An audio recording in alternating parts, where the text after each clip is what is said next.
Tembakau merupakan tanaman perkebunan hasil bumi yang mempunyai dua spesies, yakni Nicotiana rustica dan Nicotiana tabacum. Tembakau biasa dimanfaatkan pada daunnya untuk membuat rokok. Pada Nicotiana tabacum memiliki tinggi sekitar 120 cm dan merupakan induk tembakau sigaret. Sedangkan Nicotiana rustica merupakan varietas induk untuk tembakau cerutu yang memiliki tinggi sekitar 90 cm.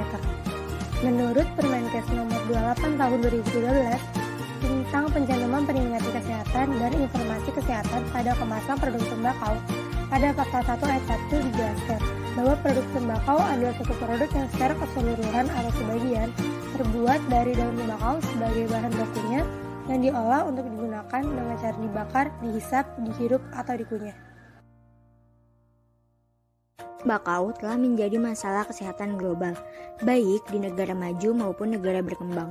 Tembakau telah membunuh 100 juta jiwa selama abad ke-20 dan diperkirakan akan membunuh 1 miliar jiwa pada abad 21 bila hal tersebut terus dibiarkan.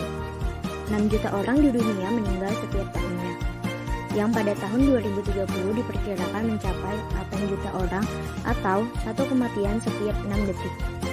Sementara di Indonesia, terdapat 600.000 kematian prematur setiap tahun akibat terpapar asap rokok. 430.000 menimpa orang dewasa, di mana 64% adalah perempuan dan 28% adalah anak-anak. Kandungan yang berbahaya di dalam rokok itu ada aseton, naptilamin, metanol, pirin, dimetilnitrosamin, naptalin, kadmium, karbon monoksida, benzopirin, hidrogen cyanida, toluidin. Kandungan pada rokok yang sudah dijelaskan, terdapat 3 zat berbahaya yang terkandung, diantaranya yang pertama, terdapat karbon monoksida atau CO, yang merupakan salah satu gas yang beracun menurunkan kadar oksigen dalam darah, sehingga dapat menurunkan konsentrasi dan timbulnya penyakit berbahaya. Yang kedua, tar, yang merupakan zat berbahaya penyebab kanker atau karsinogenik dan berbagai penyakit lainnya. Yang ketiga, nikotin, yang merupakan zat berbahaya penyebab kecanduan atau adiksi.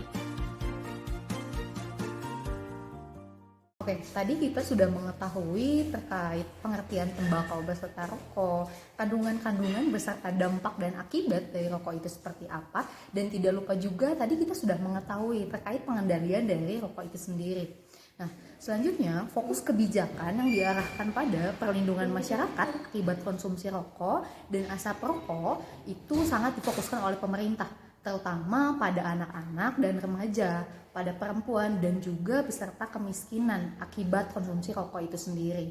Nah, selanjutnya mari kita lihat kebijakan-kebijakan pemerintah yang memang sudah akan diimplementasikan di negara Indonesia itu seperti apa. Nah, yang pertama ada kawasan tanpa rokok. Nah, terkait kawasan tanpa rokok yang sudah dilakukan adalah area yang dinyatakan dilarang untuk melakukan kegiatan seperti produksi, penjualan, iklan, promosi, dana, dan atau penggunaan dari rokok itu sendiri. Nah, penetapan kawasan tanpa rokok bertujuan untuk menurunkan angka kesakitan dan kematian akibat rokok, dan secara khusus juga bertujuan untuk mewujudkan lingkungan yang bersih, sehat, dan juga nyaman.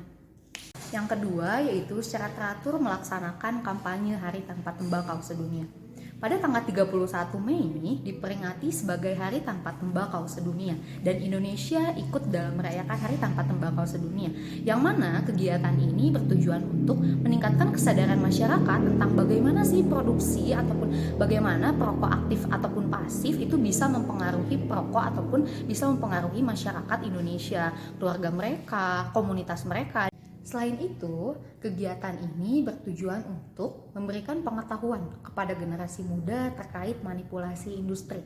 Yang ketiga, adanya capacity building tingkat nasional mengenai pengendalian tembakau seperti seminar serta workshop, yang mana dengan bertujuan agar anak dan generasi muda itu akan terpapar banyak informasi mengenai tembakau, khususnya terkait rokok itu sendiri.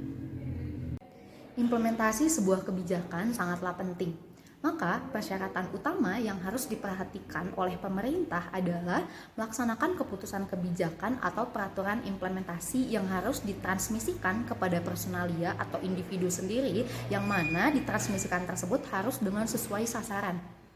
Serta jika suatu kebijakan harus diimplementasikan secara tepat, maka produk kebijakan itu tidak hanya sekedar dapat diterima saja, tetapi harus jelas mana yang memang harus menjadi sasaran dari kebijakan tersebut.